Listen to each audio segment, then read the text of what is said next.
আজ আমরা আবারও একটি হৃদয় বিদারক ঘটনার মুখোমুখি।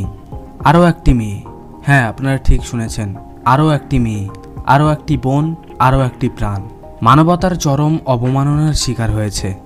গত 10 তারিখ রাত 2টা থেকে 3টা নাগাদ কলকাতা আরজি কর মেডিকেল কলেজ হাসপাতালে এই বর্বরতা ঘটে গেল। একটি 22 বছর বয়সী নারী, নাম মৌমিতা দেবনাথ, সোদপুরের বাসিন্দা। মেয়েটি আরজি কর মেডিকেল কলেজ হাসপাতালে পোস্ট গ্র্যাজুয়েশনের 2য় বর্ষের ছাত্রী। এই মেয়েটিকে নির্মমভাবে ধর্ষণ করে তাকে হত্যা করা হয়েছে। তার স্বপ্ন, তার জীবন সবকিছু চূর্ণ বিচূর্ণ করে দেওয়া হয়েছে। কোনো মানুষ কিভাবে এমনটা করতে পারে? কিভাবে কেউ এতটা নিষ্ঠুর হতে পারে?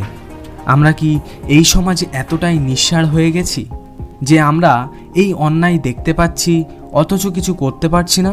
এই অপরাধীরা শুধুমাত্র একটি মেয়ের জীবন নষ্ট করেনি, তারা আমাদের পুরো সমাজকে কলঙ্কিত করেছে।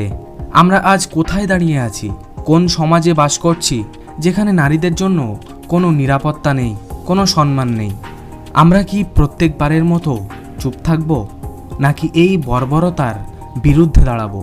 এই যে আরজি কর মেডিকেল কলেজ হাসপাতালে ঘটে যাওয়া নৃশংসতার পর কিভাবে কোনো পরিবার নিশ্চিন্তে থাকতে পারবে যে তার মেয়েটি বাইরে আছে এবং নিরাপদে বাড়ি ফিরে আসবে? আজ এমন সময়ও আমাদের সামনে আসলো যেখানে আমাদের জীবন রক্ষাকারী ডাক্তাররাও নিরাপদে নেই।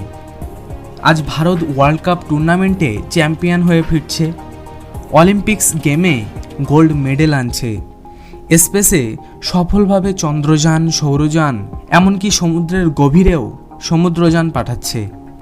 এসব দেখেই আমরা স্লোগান দিচ্ছি যে সারে জাহাঁ সে আচ্ছা হিন্দুস্তান হামারা।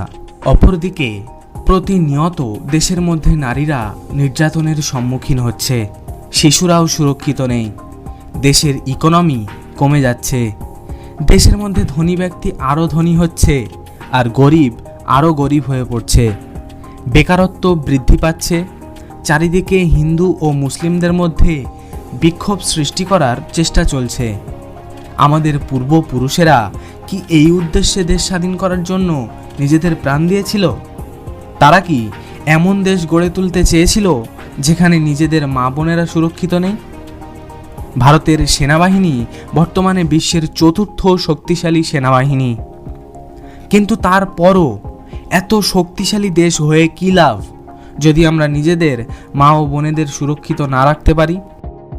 2022 সালের India's national crime records bureau NCRB এর দেওয়া একটি রিপোর্ট যদি আমরা লক্ষ্য করি তাহলে দেখা যায় যে ভারতে প্রতিদিন 90টিরও বেশি ধর্ষণের ঘটনা ঘটছে। আমরা কি দেশটাকে ধর্ষণের দিক থেকে র্যাঙ্কিং করাতে চাই? সময় এসেছে আমরা এই অন্ধকারের বিরুদ্ধে আলো জ্বালানোর জন্য।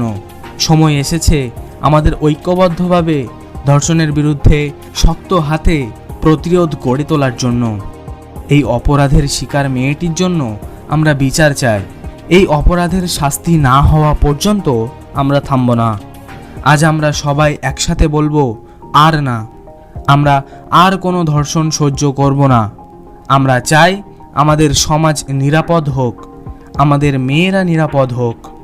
আজ আমরা শুধু নিন্দা জানাচ্ছি না, আজ আমরা শপথ করছি যে আমরা আমাদের সমাজ থেকে ধর্ষণের কালো ছায়া মুছে ফেলব। ভিডিওটি প্রত্যেকে নিজের সকল সোশ্যাল মিডিয়া প্ল্যাটফর্মে ছড়িয়ে দিন। আমরা মেয়েটিকে সুরক্ষা তো দিতে পারিনি, কিন্তু আমরা সকল দেশবাসী তার পরিবারের পাশে দাঁড়িয়ে তাদের যেন সঠিক ন্যায় পেতে তাদের পাশে এগিয়ে থাকতে পারি।